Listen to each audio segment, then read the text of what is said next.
Magandang araw mga ka-Express Info. Ang Gilas Pilipinas ay nagsimula na ng kanilang training camp sa Inspire Sports Academy sa Calamba, Laguna bilang paghahanda para sa nalalapit na FIBA Asia Cup qualifiers. Ang kampo ay naglalayong pagbutihin ang chemistry at kahandaan ng kupunan para sa mga darating na laban. Ang Inspire Sports Academy ay kilala bilang isang premier na pasilidad para sa sports training. Ito ay may malawak na hanay ng mga world-class na kagamitan at pasilidad na tumutulong sa mga atleta na maabot ang kanilang buong potensyal.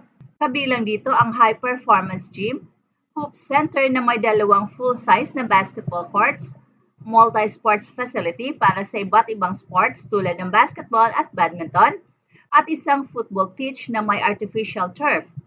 Meron din itong dormitoryo para sa mga atleta at coaching staff na nanatili sa lugar. Sa kampo ng Gilas, inaasahang darating sina H. Edo, Kevin Kembao at Dwight Ramos upang sumali sa pagsasanay.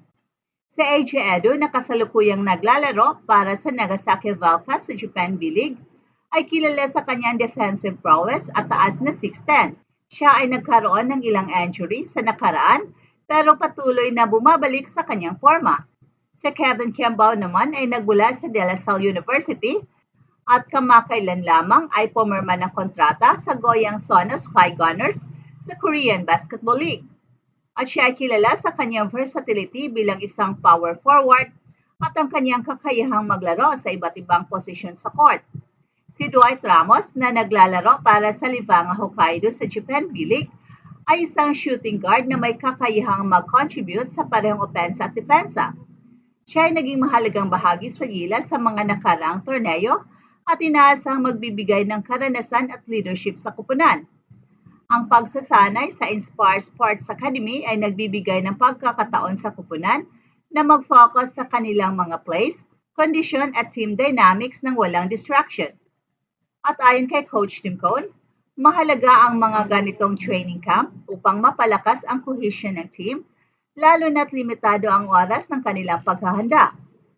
Bukod sa mga nabanggit, inaasahan ding darating si Carl Tamayo na kasalukuyang naglalaro sa Korean Basketball League upang sumali sa kupunan sa Doha, Qatar para sa kanilang training camp at mga friendly games bago ang Asia Cup qualifiers laban ng Lebanon at Chinese Taipei. Ang pagkakaroon ng mga manlalaro mula sa iba't ibang international leagues ay nagbibigay ng dagdag na karanasan at talento sa Gilas Pilipinas. Ang kanilang pagsasanay sa Inspire Sports Academy ay isang mahalagang hakbang upang matiyak na ang koponan ay nasa pinakamainam na kondisyon para sa mga darating na laban. Ang pagdating ni AJ Edo, Kevin Kembao at Dwight Ramos ay isang positibong balita para sa Gilas Pilipinas. Ang kanilang partisipasyon sa training camp sa Inspire Sports Academy ay nagpapakita ng dedikasyon ng kupunan na maghanda ng husto para sa FIBA Asia Cup qualifiers at iba pang international competitions. Hindi may kakaila na isa sa pinakamalaking hamon para sa isang head coach ay ang pagpili ng final 12 players at ang pag-anunsyo kung sino ang matatanggal. Para kay Coach Tim Cone ng Gilas Pilipinas, tila nabawasan ang bigat ng desisyong ito dahil sa mga kamakailang pangyayari. Sa Game 3 ng serye sa pagitan ng Barangay Ginebra at Meralco, nagtamo ng injury si Troy Rosario. At ayon sa mga ulat, hindi siya makakapaglaro sa nalalapit na laban sa Doha. At dahil dito, nabawasan ang bilang ng mga manlalaro ng Gilas na ngayon ay nasa 13 na lamang kasama si Ange Kwame bilang naturalized player. Ang pagkakaroon ng 13 players ay nagdudulot ng kaunting kaluwagan sa coaching staff sa pagpili ng final lineup. Gayunpaman, nananatili pa rin ang hamon na pumili ng pinakamahusay na kombinasyon ng mga manlalaro na magbibigay ng pinakamalaking tsansa ng tagumpay para sa kupunan. At isa pang usapin ay ang kalagayan ni Dwight Ramos. Ayon sa mga ulat, nagtamo siya ng minor injury kamakailan. Bagamat mukhang maayos na siya at walang opisyal na anunsyo tungkol sa kanyang kondisyon, mahalaga pa ring bantayan ang kanyang kalusugan upang masiguro ang kanyang kahandaan sa darating na laro. Ang mga injury ng koponan ay nagdudulot ng mga pagbabago sa dynamics ng team. Kinakailangan ng coaching staff na mag-adjust sa kanilang mga plano at strategy upang mapunan ang pagkawala ng mga key players. Ito rin ay nagbibigay ng pagkakataon sa ibang manlalaro na umangat at ipakita ang kanilang kakayahan sa mas malaking responsibilidad. At para kay Coach Tim Cone, ang mga ganitong sitwasyon ay bahagi ng pagiging isang head coach. Ang kanyang karanasan at kaalaman sa laro ay magiging bahagi sa pag-navigate sa mga hamong ito at sa paggawa ng mga desisyong makakabuti para sa koponan. Sa kabila ng mga pagsubok, ang Gilas Pilipinas ay patuloy na nagpapakita ng determinasyon at puso sa bawat laro at ang kanilang dedikasyon at pagsusumikap ay nagbibigay inspirasyon para sa maraming Pinoy at nagpapakita ng tunay na diwa ng bayanihan sa sports.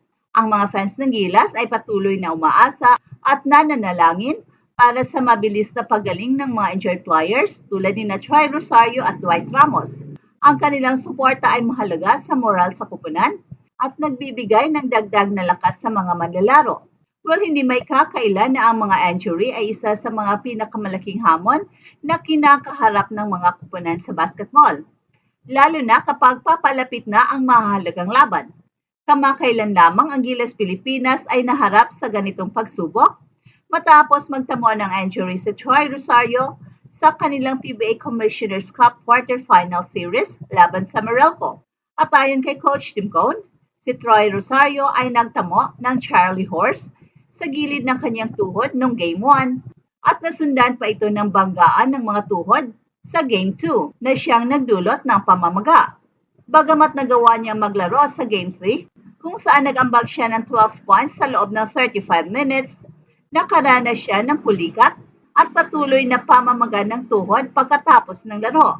At dahil dito, tinatayang kailangan niyang magpahinga ng 5 hanggang 7 araw na posibleng magresulta sa kanyang pagkawala sa mga nananlapit na friendly games ng Gilas sa Doha, Qatar.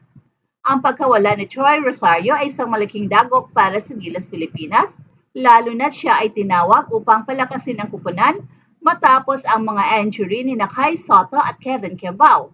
Si Kai ay kasalukuyang nagpapagaling mula sa kanyang ACL injury na natamo niya sa Japan B-League, habang si Kevin Kembao naman ay okay na ang kanyang injury and is expected to play. Ang mga injury na ito ay nagdulot ng kakulangan sa frontcourt ng Gilas, kaya't ang pagkawala ni Troy Rosario ay lalong nagpapahirap sa sitwasyon. Sa kabila ng mga hamong ito, patuloy na naghahanda ang Gilas Pilipinas para sa kanilang mga laban sa Doha bilang bahagi ng kanilang paghahanda para sa FIBA Asia Cup 2025.